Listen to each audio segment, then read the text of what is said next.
Good afternoon, good morning, good evening. You are listening to the Boon Podcast. This is your host, Diego Ife. Thank you for listening to my first recording. It is a long time in the making. I have had the opportunity to be in these YouTube streets. And in that time, I've spoken on a number of different platforms, streams, on a number of different topics. And I've had some good feedback. People have liked my contribution or analyses. They've also liked the cadence and pitch of my voice. Why let it go to waste? Not just that, but as I've done more and more of these streams, made my contributions, it has made me more, shall I say, interested in making these contributions on my own platform. So in terms of what I'm going to cover topic wise, I do want to make it interactive, so there's going to be some streams at a certain point in time. I recently done the DNA tests, on Ancestry, MyHeritage and 23andMe. actually use all platforms, so I do want to speak about my results as well at some point. I want to look at sort of social commentary, looking at events that's happening in popular culture, and almost reaction videos, dissections, kind of give a philosophy and a bit of a spin that's individual, or should I say nuanced. I'm coming from the Diaspora, so I think my view could actually be quite refreshing. Now it's for me to actually put that into practice and actually, show that. I am also going to be looking at African history as well. So whether that's a case of voiceover kind of documentary style recordings, maybe news segments, just kind of rounding up events that are happening on the continents, stuff related to that. I'm also into poetry as well. So once I fine-tuned elements of that, I am looking to put that on as well. I have a background in economics and finance, banking, sort of currently doing a PhD in economics, so there's definitely some angles that I can use to produce some content. I have to keep in mind that there's going to be people from different backgrounds listening to my content, so I'll do my best to make it as intuitive and as easy to understand as possible. And just on the subject of topics that I want to cover, I am fine-tuning certain things, so it's a case of building the aircraft whilst you're flying it. So please do bear with me. I welcome your feedback and I appreciate it in advance. So just a bit about myself. I've already mentioned what I study. I am Diego. I'm 34 at the time of this recording, and I was born and raised in the UK, in London in particular, and I'm from a Nigerian background. So definitely some of my contributions are going to reflect that, especially, having grown up in the UK and been on the receiving end of a lot of American influences. It's going to be quite interesting as I make my own contributions and I react to certain things that happen. I would say as well that I've listened to a lot of content in these YouTube streets. One of the most profound spaces is the overarching label of what they call the manosphere. There's definitely a lot of opinion that's polarized as to, how useful it is. And it's quite interesting. So I'm not going to necessarily say that I'm part of the manosphere because, it's more or less something that's determined through consensus. But a lot of their content has definitely been thought-provoking, inspirational certain ways, and I think it's really shifted the needle when it comes to the culture, popular culture, prevailing culture, black culture, however you want to describe it. Again, speaking about black culture, I do also want to do social commentary on black affairs, if I didn't say so a moment ago, just to clarify. I am a writer. I have 2 books coming out by the start of July. One's called Ethnic Escapism and the Black Burden. The second book is called Pirates in Power, Nigeria, Its Perils, Problems and Promise. Okay, so I am very passionate about that. And speaking of that, I have a large book collection, so possibly we'll be looking at doing some book reviews as well. just ultimately producing some good content. I hope I do get through everything that I planned on doing. This is more like an introduction, so it's more a case of setting the tone for what to expect. But now we're on the subject of books. My books can be purchased from my personal website. That's www.diegoife.com. So that's www.D for Delta, I for Indigo, E for Echo, G for Golf, O for Oscar, I for Indigo, F for Foxtrot, E for Echo.com. Okay. Now, just to give you like a brief summary, as challenging as this might be, because Ethnic Escapism is quite a weighty book, if I'm being honest. I cover a few topics, but I should kind of give you what they call the raison d'etre, or the reason for why I'm writing the book. So I started writing the book probably about 6 years ago, thereabouts. I wrote it off the back of inspiration from studying a final year module called The Politics of Race and Diaspora. That really just transformed the way that I look at things, in terms of people migration, the reason why people have been dispersed from their primordial homelands to where they find themselves in the world nowadays.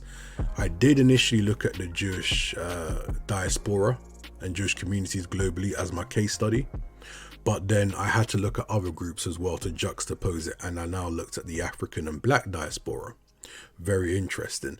So that was really what kind of drove me to produce this book, if I'm being honest. Now, I also looked at my experiences as well. I done some digging into my background, and I learned that I have a number of different family members that ended up in the New World, taken predominantly from what we now know as the Inri Orca axis in Anambra State, southeastern Nigeria, to a lesser extent in Imo State as well. But I also have family that actually came from the Congo, so the area that's between Kinshasa and in present-day Angola, Luanda. So it's an area that's kind of between the two, and I believe it's the Kimbundu people. So I also have ancestors from there as well, and I also have ancestors also from Benin and Togo as well. I think it's the Aja people, if I'm not mistaken. I hope I'm pronouncing it correctly.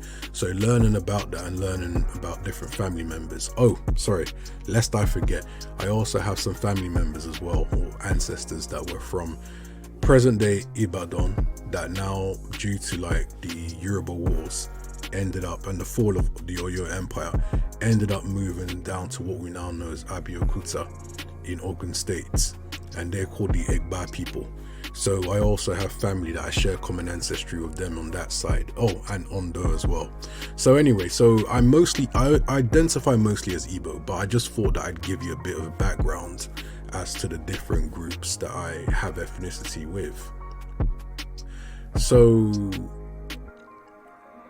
those are the things that inspired me to write the book. Now, I want to summarize it because it could be quite long, but essentially the book first looks at diaspora, right? I look at the African diaspora. I split it between the new diaspora and the old diaspora. The old diaspora really starts from, our ancestors that were dispersed from the African continent, taken to the New World. Okay, the kind of very challenging, back-breaking, death incurring labor kind of experiences, and how they also developed culture amongst themselves. Keep in mind that there's a plethora of different ethnic groups that ended up in the New World.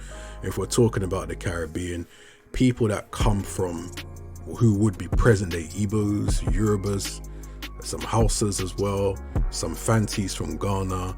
Is it the Gardengbe? I hope I'm pronouncing it correctly. Some of the Ajas, the Fon people from Benin, kind of Togo area. You've got your groups, the Akans, that are present in Ghana and Ivory Coast. You have your Seres and Wolofs that ended up also in the Caribbean from present-day Senegal and Gambia. You have your Kimbundus, Mbundus, and there's a few other kind of Congolese groups as well. I'm just saying off the top of my head, there's several other groups, but those are the ones that come to mind at present. So those cultures started to kind of blend in different areas in the Caribbean, for example, because also America has some similarities, but from what I know, there wasn't as many present day or would-be Ghanaians that ended up in the US. It was more Nigeria, Sierra Leone, and Congo. Obviously there's other areas, but those are like the majority were drawn from there. And when I say Congo, I'm talking about the Congo Kingdom. Congo Kingdom today comprises DR Congo, Congo Brazzaville, Angola, and I think the southern reaches of Gabon. Okay, so in any case, those cultures kind of like merged and kind of creolized together, right, in each of these different Caribbean islands, and also in parts of what we now know as the US, particularly the South. So just learning about how those circumstances took place, they call it myths and folklore, you understand? So just, yeah, it's very interesting. I looked to cover key political events that definitely kind of shaped the experiences of our ancestors in the New World.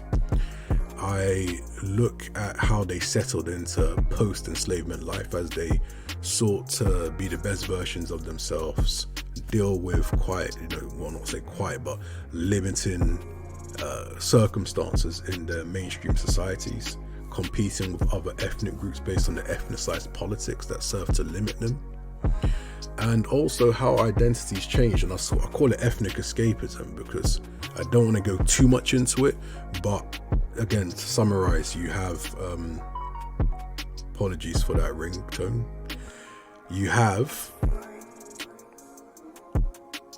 you have the word ethnic, which really comes from the Greek for ethnos or ethnikos, which is nation or nation within a nation, depending on context. And ethnikos means that you're people that are you're neither of the Jewish or the Christian faith, so you're considered a heathen, so to speak. And escapism is from the Old French, I hope I'm pronouncing it correctly, it's called échapper, and échapper is like cloak your origins. So really I kind of play on that in my analysis. Okay, again, I look at key events that have taken place and how the black identity started to crystallize, and then I look at what the future holds, given that in certain parts of the diaspora, like the US, they're no longer at replacement rate, and there's more of an intermixing happening with different ethnic groups. So because a lot of popular culture that's enjoyed by both black Americans and those outside of the US, things are going to shift, and so I kind of look at it from that perspective. Then there's other diaspora groups that I use to look at, or at least I compare the black diaspora with. The Jewish, of course, since I studied it, the Italians, the Indians, the Irish, British as well. There's others, but those are the main ones. And so I kind of just use like a model so people can see how diasporas develop, okay? There are huge differences, but there are also some kind of similarities and proximity between the different groups I just mentioned, okay? Now, when it comes to a diaspora, there's certain things you have to do. You have to have a common culture. That could be, maybe part of it might be music that you partake in your social, dancing, that's part of the popular culture. Having a common myth of origin. So in other words, people, whether it's a case of you were dispersed from one part of Africa, or you will all kind of claim that you were, or trace your roots in the New World to, for example, the first ancestor that ended up on a plantation, so on and so forth. There's different things that you do to reinforce your culture. Certain traditions, certain stories that young people are told by their parents and other significant others, stuff like that. There usually tends to be like a common kind of, common destiny, so to speak. At least the idea of it is, to give you an example, many black Americans, even if they didn't live through it today, their togetherness has come about partly, not fully, but partly due to the civil rights movement, the Jim Crow experiences.